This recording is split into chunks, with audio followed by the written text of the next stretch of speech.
Yeah, my dear students and friends, welcome to टोपी वाला। Friends, अगर आप एसएससी, बैंक या सीडीएस यानी डिफेंस, स्टेनोग्राफर या किसी और गवर्नमेंट एग्जाम्स की तैयारी करते हैं तो आपके लिए ये वीडियो बहुत ही बेनिफिशियल होने वाला है। फ्रेंड्स, ये सारे वही इडियम्स हैं जो आपके एग्जाम्स में आ चुके हैं पहले। तो चलते हैं टॉपिक पे। ये जो इडियम्स हैं, मैं इस इडियम्स के जरिए आपको एक स्टोरी बताऊंगा। ये वही स्टोरी होगा जो इस इडियम से अटैच है और जो स्टोरी, जो घटना आपके जीवन में बीत चुका है या आप देख चुके हो या आप महसूस कर चुके हो, नहीं तो आज महसूस करोगे आप। और जब वो स्टोरी याद आएगी, यानी अगर आप उस भाव तक चले गए, उसके सेंस तक चले गए, तो आप अपने मन से अंदर ही बिना इसको याद किए हुए, इस पार्ट को, बिना आंसर वाले पार्ट को याद किए हुए वो आप आंसर बोल दोगे। हमारा फर्स्ट इडियम्स है in a tight corner. In a tight corner और मीनिंग क्या है? मुश्किल परिस्थिति में, यानी इन अ डिफिकल्ट सिचुएशन। अब देखो, इन अ टाइट कॉर्नर से मुश्किल परिस्थिति में कैसे होगा? फ्रेंड्स, आपने देखा होगा छठ के समय ट्रेन में जो स्लीपर की बोगी होती है उसमें बहुत ज्यादा भीड़ होता है, बहुत ज्यादा भीड़ होता है और उसमें खड़े होने का भी जगह नहीं होता है। इतना जगह नहीं होता कि लोग हिल भी सकें एकदम, मतलब बिल्कुल। को जो लोग खड़े हैं वो घंटों खड़े रहते हैं, जो लोग बैठे हैं वो घंटे बैठे रहते हैं, उनके बैठे बैठे पैर अकड़ जाता है। मतलब कॉर्नर कॉर्नर टाइट होता है। अपने आप को मान लो कि आप उसी समय मतलब ट्रेन के बोगी में हो और पूरे एकदम पूरा ठसम ठस भरा हुआ है, तो बताओ कि पूरा कॉर्नर कॉर्नर टाइट है या नहीं है? आप हिल भी नहीं सकते। अगर आप सोचो कि चलो मुझे वॉशरूम जाना है, तो आप उस समय कैसे परिस्थिति में होगे? सोचो, डिफिकल्ट सिचुएशन है या नहीं है? आपका जो जो उस समय जो परिस्थिति है वो मुश्किल परिस्थिति में हो कि नहीं होगा? आप आसानी से अपने बच्चों को या आपके साथ जो भी हैं बुजुर्ग हैं उनको आप आसानी से बाथरूम तक नहीं ले जा सकते हैं, है ना? आप बच्चों को बाथरूम तक नहीं ले जा सकते आसानी से। मतलब आपके लिए बाथरूम जाना या थोड़ा सा अपनी सीट से उठना भी आपके लिए एक मुश्किल काम हो जाता है, थोड़ा सा आगे बढ़ना भी मुश्किल हो जाता है। तो वो जो टाइट कॉर्नर, पूरे जो ट्रेन में, पूरे बोगी में इतने सारे लोग भरे हुए हैं, ठसम ठस भरे हुए हैं, तो क्या था, पूरा टाइट कॉर्नर कॉर्नर टाइट हो जाता है। तो टाइट कॉर्नर वाला जो सिचुएशन है वो कैसा सिचुएशन है आपके लिए? कैसा सिचुएशन होता है? अच्छा या मुश्किल वाला सिचुएशन? आगे आंसर। हमारा नेक्स्ट इडियम्स है ऑन द कफ। कफ, और इसका मीनिंग आ रहा है उधार या ऑन क्रेडिट। कैसे मीनिंग आया? कफ होता है, इसको हिंदी में होता है मणिबंध। मणि मतलब होता है रुपया पैसा, बंध मतलब किसी को बंधित पे लिया हो, मतलब कुछ सामान दे करके और कुछ उसके बदले कुछ पैसा लेते हैं, उसको कफ कहते हैं, मणिबंध कहते हैं। या फिर कई बार क्या होता है, हम किसी से उधार ले लेते हैं बात को, उसको भी कफ कह देते हैं। उसको मैंने हिंदी में बोला मणिबंध। तो वही यहाँ पे मीनिंग वर्ड ही आ रहा है। कफ, कफ मतलब होता है मणिबंध। मणिबंध मतलब कुछ बंधित करके हम पैसे ले लेते हैं, उसको मणिबंध कहते हैं। यानी वो पैसा भी कहीं ना कहीं उधार का पैसा है, आपको चुकाना जरूरी है। तो यहाँ पे ये क्या है कि ऑन द कफ, कफ मतलब ही लेंगे उधार। कफ मतलब क्या? उधार। आपने मणि बंध लिया, मणि को मणि किसी से पैसा लिया, तो आप उसको पैसा लौटाएंगे ना, देंगे ना पैसा। तो यहाँ पे आ रहा है मीनिंग उधार का। तो ऑन द कफ, इसको थोड़ा ध्यान में रखेंगे। तो फ्रेंड्स, अब हम चलते हैं नेक्स्ट इडियम पे। हमारा नेक्स्ट इडियम है अ व्हाइट एलिफेंट। व्हाइट एलिफेंट और इसका मीनिंग है एक फालतू चीज जो सिर्फ खर्चे का घर हो। एक कोई फालतू चीज जो सिर्फ खर्चे का घर हो। अब देखिए मीनिंग कैसे आया। बोले अ व्हाइट एलिफेंट। अब आप मुझे बताएं व्हाइट एलिफेंट कहाँ मिलता है? अब तो खैर ये विलुप्त हो गया, विलुप्त होने की कगार पे, एक दो भी है भी, तो ऐसा मतलब बिल्कुल काफी सेफ्टी से रखा गया है, और जिनको रखने के लिए बहुत ही ज्यादा खर्च, गवर्नमेंट को बहुत ज्यादा खर्च और बहुत ज्यादा मेंटेनेंस लगता है उसमें। तो अगर आप मुझे बताओ, बहुत ज्यादा मेंटेनेंस लग रहा है, बहुत ज्यादा खर्च लग रहा है उसके रहने में, उसका एनवायरनमेंट, उसके जो खुराक है, जो उसका डाइट है, इन सब का बहुत ध्यान रखना पड़ता है, क्योंकि उस व्हाइट एलिफेंट की जो प्रजाति है उसको बचा करके रखना है। अब जैसा सोचो आप, अगर उस व्हाइट एलिफेंट को आपने अपने घर ले आया, अगर आप उस व्हाइट एलिफेंट को अपने घर लेके आ गए, और व्हाइट एलिफेंट, तो आपके लिए वो क्या हो जाएगा? एक फालतू चीज ही तो है जो सिर्फ खर्चे का घर है, क्योंकि उसके लिए पूरा वैसा एनवायरनमेंट करना पड़ेगा। वो जो डाइट, वो जो लेता है, वो जो खाना खाता है, उसके लिए वो सारा व्यवस्था करना पड़ेगा। तो वो जो एलिफेंट है आपके लिए वो क्या हो जाएगा? अब जो जिस चीज की आपको जरूरत नहीं है, आप उसको घर पे लेके आ गए, तो आपके लिए तो खर्चे का घर ही तो है ना वो। अगर आप इस व्हाइट एलिफेंट को अपने घर पे लेके आते हो, तो वो क्या होगा आपके लिए? एक फालतू चीज होगी जो सिर्फ खर्चे का घर होगा। ठीक है, आते हैं नेक्स्ट इडियम पे। हमारा नेक्स्ट इडियम है fair and square. Fair, fair means क्या होता है, साफ सुथरा भी होता है, फेयर मीन्स स्वच्छ भी होता है फेयर। और एक फेयर का मतलब होता है जो न्याय युक्त हो, जो न्यायपूर्ण हो, उसको बोलते हैं फेयर। फेयर जो न्याय युक्त हो, मतलब जो सबके लिए न्याय करता हो, फेयर। स्क्वायर, स्क्वायर मतलब होता है ईमानदार। अब स्क्वायर मीन्स ईमानदार कैसे हुआ ये मैं बताता हूं। देखो आपको, एक मैं स्क्वायर खींचता हूं। हाँ,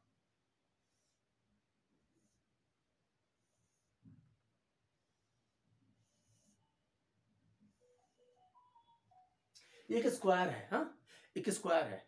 स्क्वायर की खासियत क्या है कि जितने भी साइड है इसके, सारे साइड्स आपस में बराबर होते हैं ना। ये 6 मीटर है तो ये भी 6 मीटर होगा, ये भी 6 मीटर होगा और ये भी 6 मीटर होगा। अगर ये 9 है तो ये भी 9, ये भी 9, ये भी 9, ये भी 9, सभी 9 होते हैं। यानी ये स्क्वायर की भुजा क्या होती है, बराबर होती है।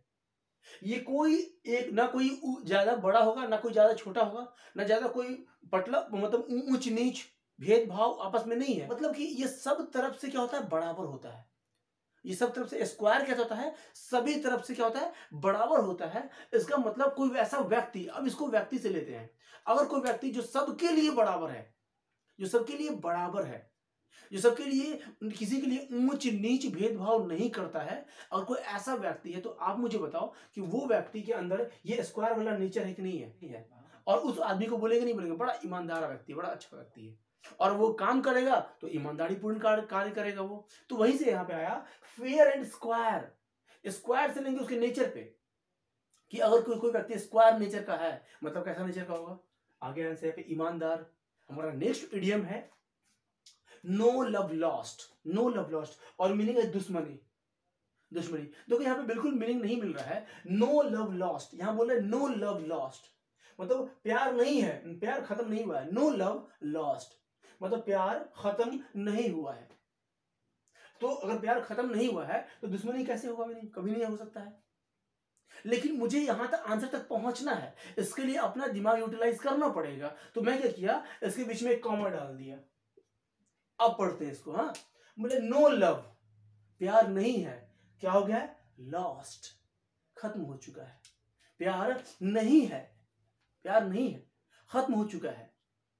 प्यार अब खत्म हो, तो जिस रिश्ते में प्यार खत्म हो चुका होता है, वो रिश्ता खराब हो जाता है, कई बार वो दुश्मनी में बदल जाता है। तो वहां ये आंसर वहीं से आया है, क्या है, दुश्मनी। क्योंकि सीधी सी बात है, जब प्यार रहा ही नहीं तो रिश्ता खराब हो गया। हाँ, ये दुश्मनी आप इसको ऐसे ले लेंगे कि जो नो लव लॉस्ट, प्यार नहीं रहा, खत्म हो चुका है, मतलब नॉट ऑन गुड टर्म्स। अब सीधी सी बात है कि उनके बीच में अब गुड टर्म्स तो होगा नहीं, अच्छा व्यवहार, अच्छा टर्म्स तो होगा नहीं, बुरा टर्म्स होगा। और बुरा टर्म्स मतलब क्या होगा, अगर कहीं बुरा टर्म्स है मतलब दुश्मनी का नेचर हो सकता है इसमें, है ना। तो यहाँ पे देखिए आप इसके सेंस को समझिए बस। यहाँ बोल रहा है नो लव लॉस्ट, अब रुक के पढ़ना है। नो लव प्यार नहीं है, लॉस्ट खत्म हो चुका है। अब प्यार नहीं है, खत्म हो चुका है, तो आप मुझे बताइए रिश्ता अच्छा होगा या अच्छा नहीं होगा, खराब होगा, या कई बार रिश्ता दुश्मनी में भी बदल जाता है। तो ये नॉट ऑन गुड टर्म्स, अब रिश्ता अच्छा नहीं रहा, खराब हो चुका है, मतलब दुश्मनी। अब मैं इसका एक और रिवीजन करता हूँ आपके साथ। इन अ टाइट कॉर्नर, मैं बोला था कहां पे थे जब आप टाइट कॉर्नर, कहां पे थे, ट्रेन में थे। अब बताओ जब पूरा कॉर्नर कॉर्नर पूरा टाइट हो, ट्रेन में हो, तो आपके लिए हर काम क्या होगा, एक मुश्किल हो जाएगा। बोलेंगे एक कैसा सफर रहा, तो क्या बोलेंगे, बड़ा अच्छा सफर रहा। बोलेंगे यार मत पूछो, सफर तो बड़ा डिफिकल्ट सिचुएशन था यार ट्रेन में। तो टाइट कॉर्नर कहाँ होता है, ट्रेन में ज्यादातर होता है टाइट कॉर्नर। और जब ऐसा होता है तो बड़े डिफिकल्ट सिचुएशन में होते हो। आते हैं पॉइंट, हमारा नेक्स्ट है ऑन द कफ। कफ मतलब होता ही मणिबंध, उधार, तो उधार तो मीनिंग आ ही गया यहाँ पे। आते हैं, यहाँ बोला है अ व्हाइट एलिफेंट। व्हाइट एलिफेंट, अगर आप किसी व्हाइट एलिफेंट को अपने यहाँ ले आओ तो काम का होगा या सिर्फ फिजूल खर्च होगा, उसमें फिजूल खर्च होगा। सेंस पे जाएंगे आप, अगर आप किसी व्हाइट एलिफेंट को ले आओगे तो आपके लिए ये काम का होगा, एक फालतू का चीज जो सिर्फ खर्चे का घर हो। हमारा नेक्स्ट इडियम्स क्या है, fair and square. Fair and square, इस जिस व्यक्ति में स्क्वायर का नेचर होगा वो व्यक्ति कैसा होगा, आ रहा है आंसर, ईमानदार होगा। सीधी सी बात, ईमानदार पूर्ण, है ना। आते हैं नेक्स्ट हमारा इडियम है कि नो लव, क्या है, नो लव प्यार नहीं रहा, लॉस्ट हो गया, मतलब क्या अच्छा टर्म है या अच्छा टर्म नहीं रहा, नहीं, not on good terms, bad terms, है ना। यहाँ पे इंग्लिश में एग्जाम में इंग्लिश वर्ड्स तो सिनोनिम्स आ सकते हैं, वर्ड्स दूसरे भी आ सकते हैं, लेकिन इसका सेंस चेंज कभी नहीं हो सकता है। इसलिए मैं सेंस पे काम कर रहा हूं ताकि वो वर्ड पढ़ते ही आपका सेंस पे क्लिक करे कि नहीं, इसका मीनिंग ये होना चाहिए। अगर आप बहुत ज्यादा याद नहीं भी किए हो, आप उसको जाओगे, वर्ड्स आपके सामने रहेंगे, जिस वर्ड से आपका सेंस मैच करेगा, टैली करेगा कि नहीं यही लग रहा है, वही आंसर होगा। आप देखेंगे। आते हैं नेक्स्ट हमारे इडियम से है बाय लिप्स एंड बॉन्स, और मीनिंग आ रहा है काफी तेजी से। क्या है? काफी तेजी से, मतलब रैपिडली। अब देखिए कैसे आया है। लिप्स मतलब होता है छलांग लगाना, छलांग लगाना। आपको पता है छलांग कोई स्लो मोशन में तो लगा नहीं सकता ना, छलांग काफी तेजी से ही लगता है, तो वहां से भी आ रहा है मीनिंग। दूसरा बाउंस, आपने वर्ड सुना होगा, बाउंस मतलब होता है क्रिकेट में एक वर्ड होता है बाउंस, ये बाउंस बॉल है। बाउंस बॉल क्या होता है कि जब कोई बॉल काफी तेजी से सर के ऊपर से निकल जाता है तो उसे बोलते हैं ये बाउंस बॉल है। तो आप देख रहे हैं यहाँ पे बोला है बाय लिप्स, लिप्स मतलब छलांग लगाना, ये भी तेजी से होता है। और बाउंस, जो बाउंस बॉल होता है वो भी काफी तेजी से सर के ऊपर से निकल जाता है, जिसे बोलते हैं बाउंस बॉल, तो वहां से भी आ रहा है काफी तेजी से। तो इसको मीनिंग याद नहीं करना पड़ रहा है, बहुत से आपने सुनिए देखिए, यहाँ पे वर्ड को याद नहीं करना पड़ रहा है, बस आपको फोकस करना है, उस इंसिडेंट पे जाना है। जब मैं कोई वर्ड बोलूं तो आपको उस इंसिडेंट पे जाना है और मीनिंग आ जाएगा अपने आप। और अगर आ रहा है काफी तेजी से तो काफी फास्टली, है ना, या फिर रैपिडली, है ना, आपको ऐसे कोई वर्ड आएंगे जिसपे आपको क्लिक करना होगा। सीधी सी बात है। तो यहाँ पे देख रहे हैं बाय लिप्स एंड बाउंस, अब बताए क्या होगा बाय लिप्स एंड बाउंस, क्या कैसा कैसा होगा, वो काफी तेजी से होगा। सेंस पे जाना है, मैं फिर से बता रहा हूं आपको। नेक्स्ट इडियम हमारा है अ हरकुलियन टास्क। हरकुलियन टास्क और मीनिंग क्या है? कठिन कार्य। तो टास्क से मीनिंग तो आ ही गया कार्य, टास्क को याद करने की जरूरत नहीं, टास्क कार्य। हरकुलियन मतलब होता है कठिन, है ना। लेकिन मैं भी आपको कैसे याद कराऊंगा, देखना। आपको पता होगा हमारे यहाँ एक साइकिल आता है हीरो का, एक हरकुलस का साइकिल आता है, Hercules. Hercules cycle actually Hercules word जो है वो हरकुलियन से ही बना हुआ है, हरकुलस वर्ड। तो ये क्या है ना कि जैसे मान लिया, इसका मतलब क्या है कि जब स्टार्टिंग में इसका नाम कैसे पड़ा होगा, मैं सिर्फ सोचा हूं अपने दिमाग में कि जैसे हम सब अगर कोई किसी चैनल का या किसी चीज का नाम देते हैं तो उसके पीछे कोई कारण होता है। हो सकता है कि हरकुलियस साइकिल बनने से पहले उनका ये उद्देश्य हो कि मैं एक ऐसा नाम दूंगा, मतलब साइकिल क्या है कि साइकिल में फ्री ऑफ कॉस्ट बहुत दूर आप बिना किसी पैसे लगाए, मतलब आप बिना पेट्रोल डीजल या कुछ और भी लगाए आप चले जाते हो, फ्री ऑफ कॉस्ट, बहुत दूर, और उसमें समय भी कम लगता है ना, और आप बहुत दूर चले जाते हो। अच्छा, दूसरी एक बात और क्या है कि रास्ता कितना भी कठिन हो वहां साइकिल चल सकता है। रास्ता कितना भी उबड़ खाबड़ हो, बहुत ज्यादा हो, लेकिन वहां साइकिल चल सकता है। मतलब कठिन से कठिन कार्य है, कठिन से कठिन रास्ता पे साइकिल चल सकता है आपका। तो कुछ यही सोच रही उसने वर्ड, उसने साइकिल का अपने ब्रांड का नाम दिया हरकुलिस। हरकुलिस साइकिल एक आता है, हरकुलिस साइकिल, इसीलिए।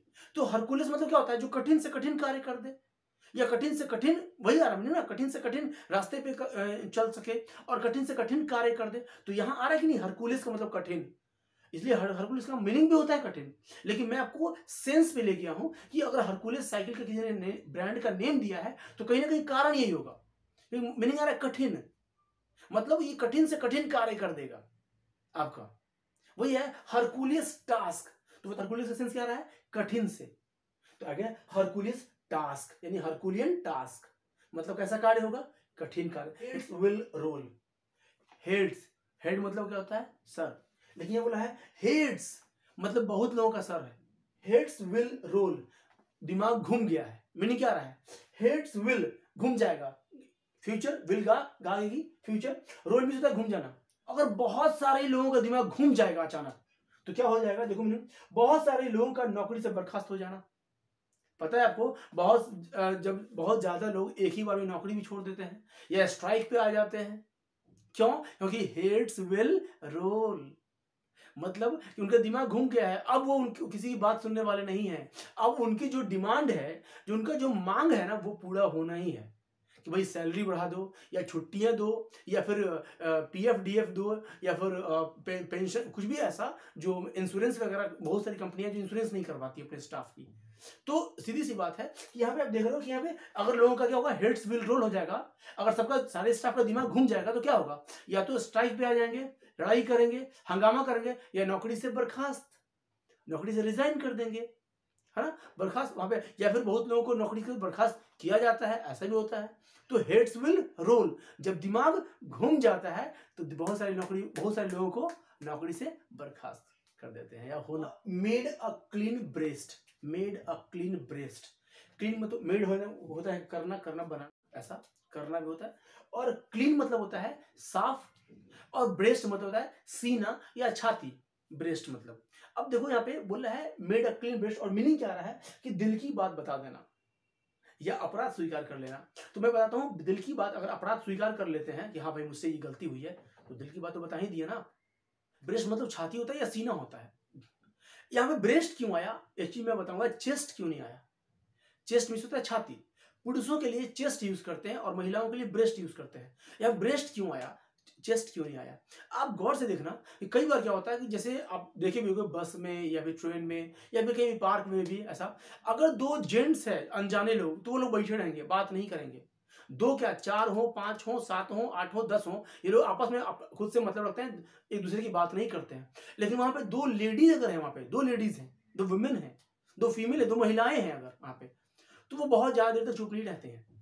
2 के बाद 3 है, अगर चुप होंगे तो 1 दिन 2 दिन, फिर तीसरे दिन अगर वो आपस में मिलते हैं तो बात शुरू हो ही जाती है। और बात शुरू होते होते बहुत देर तक, बहुत लंबी बात चलती है, और ये लोग अपने दिल की बात, बहुत सारी बात दिल की बात कह देते हैं। तो दिल की बात आपस में, महिलाएं आपस में बात कहने में बड़े एक्सपर्ट होते हैं, बहुत ज्यादा ये आगे होते हैं पुरुषों की अपेक्षा, कि अपनी बात कह देते हैं। जैसे अगर 2-4 लेडी अगर एक जगह बैठ गई हैं ट्रेन में, नहीं जानती दूसरे को, फिर भी अपनी बहुत सारी बातें कह देते हैं। वो उनका बात करने का एक उनका ये ऐसा नेचर में है, उनके नेचर में। इसलिए वर्ड आया कि दिल की बात बताने में महिलाएं अक्सर पुरुषों की अपेक्षा ज्यादा होती हैं इस तरह की बातें करने में। तो बताओ, इसीलिए वर्ड आया दिल की बात बता, तो दिल के लिए आया, चेस्ट नहीं आया है, ब्रेस्ट आया। ब्रेस्ट महिलाओं को सूचित करता है, इंगित करता है, इंडिकेट कर रहा है यहाँ पे, इसलिए आया। मेड अ क्लीन चेस्ट नहीं आया है, मेड अ क्लीन ब्रेस्ट आया है, क्योंकि अपनी बात बताने में महिलाएं आगे होती हैं। नेक्स्ट हमारा पॉइंट है, लास्ट पॉइंट है हमारा, लास्ट है, ये क्या है, distant drum sound sweet. Distant word है, एडजेक्टिव वर्ड है, और डिस्टेंस है, ये नाउन है। लेकिन दोनों का मीनिंग आ रहा है दूरी, दूर है। ड्रम है, ड्रम इसके साथ ढोल, ढोल दूर है, लेकिन साउंड स्वीट। आपको पता है कि अगर वो एक कहावत क्या है, दूर का ढोल सुहावन, दूर का ढोल सुहावन, आगे आ रहा है मीनिंग ना, कि distant drum sound sweet, meaning ही आ रहा है, देख लो। तो आपने देखा कि दूर का ढोल सुहावन लगे, मीनिंग ही आ रहा है कि डिस्टेंट ड्रम साउंड स्वीट, दूर का ढोल साउंड स्वीट, सुहावन, स्वीट उसका साउंड जो है बड़ा स्वीट लग रहा है, सुहावना लग रहा है, अच्छा लग रहा है। तो यहाँ तो मीनिंग ही आ रहा है, इसमें तो कोई याद करने की चीज नहीं है। तो आपने देखा यहाँ पे कि कैसे हम सारे इडियम्स को कैसे याद कर लिए। ईच एंड एवरी इडियम के लिए एक थोड़ा सा किसी इंसिडेंट से जोड़ा, किसी घटना से जोड़ा, उसके सेंस पे गए, उसके भाव पे गए, और मीनिंग निकल रहा था। जैसे कि मैंने आपको बताया fair and square, fair and square, बताओ मुझे कि और क्या होगा, कि और कोई स्क्वायर का नेचर का होगा, कैसा व्यक्ति होगा, आ रहा है आंसर, ईमानदार व्यक्ति होगा। दूसरा है नो लव लॉस्ट, प्यार नहीं रहा, खत्म हो गया। अब कैसा होगा, गुड टर्म्स होगा कि गुड टर्म्स नहीं होगा, गुड टर्म्स नहीं होगा, नॉट ऑन गुड टर्म्स, यानी दुश्मनी। आते बाय लिप्स एंड बॉन्ड्स, कैसे, बाय लिप्स एंड बॉन्ड्स कैसे होगा, काफी तेजी से, बॉन्ड्स, सर के ऊपर से बॉल निकल जाता है, बॉन्ड्स काफी तेजी से। नेक्स्ट वर्ड हमारा इडियम है कि हरकुलियन टास्क, टास्क कार्य, कैसा कार्य, यस कठिन कार्य। नेक्स्ट इडियम हमारा क्या, heads will roll, heads will roll, दिमाग घूम जाता है तो बहुत सारे लोग क्या करते हैं, सड़क पे आ जाते हैं, नौकरी छोड़ देते हैं, स्ट्राइक करने लग जाते हैं, है ना, नौकरी से बर्खास्त हो जाते हैं या कर देते हैं, ऐसा भी हो जाता है। नेक्स्ट इडियम हमारा है कि मेड अ क्लीन ब्रेस्ट, अपनी बात को देखो, अपने दिल को साफ कर लेना, मतलब दिल की बात बता देना। मेड अ क्लीन ब्रेस्ट, अपने दिल की बात को बता देना, दिल के साफ कर लेना, दिल साफ कर लेना, क्लीन ब्रेस्ट, दिल साफ कर लेना, मतलब दिल की बात बता देना। और इसमें ब्रेस्ट क्यों आया, क्योंकि महिलाओं को इंडिकेट कर रहा है। आते हैं पॉइंट, नेक्स्ट पॉइंट, हमारा लास्ट पॉइंट है क्या है, distant drum sound sweet, distant drum, दूर का ढोल सुहावन लगे, ऐसा सुहावन है ना, दूर का ढोल सुहावन, इसलिए आया कि फार थिंग, है ना, फार थिंग लुक बेटर, इस तरीके से फ्रेंड्स आपने देखा कि मैंने इडियम्स को कैसे स्टोरी से कनेक्ट करके या किसी इंसिडेंट से कनेक्ट करके, जो इंसिडेंट आपने देखा हो या आपके लाइफ में हुआ हो या आपने महसूस किया हो, आप अगर वो महसूस करेंगे ये आंसर तक आप पहुंच जाएंगे। मैं किसी को रिमेंबर नहीं करवा रहा हूं, मैं एक हिंट्स दे रहा हूं बस। तो फ्रेंड्स ये सारे idioms SSC, bank, stenographer, defence सारे एग्जाम्स के लिए और भी गवर्नमेंट एग्जाम के लिए बहुत जरूरी है। तो फ्रेंड्स अगर आपको अच्छा लगा हो तो आप मेरे वीडियो को लाइक करें, सपोर्ट करें, सब्सक्राइब करें, और अगर आपको ये लाभ पहुंचाया हो तो आप भी शेयर करें और दूसरों को लाभ पहुंचाएं। मिलेंगे फिर दूसरे वीडियो में, तब तक के लिए जय हिंद।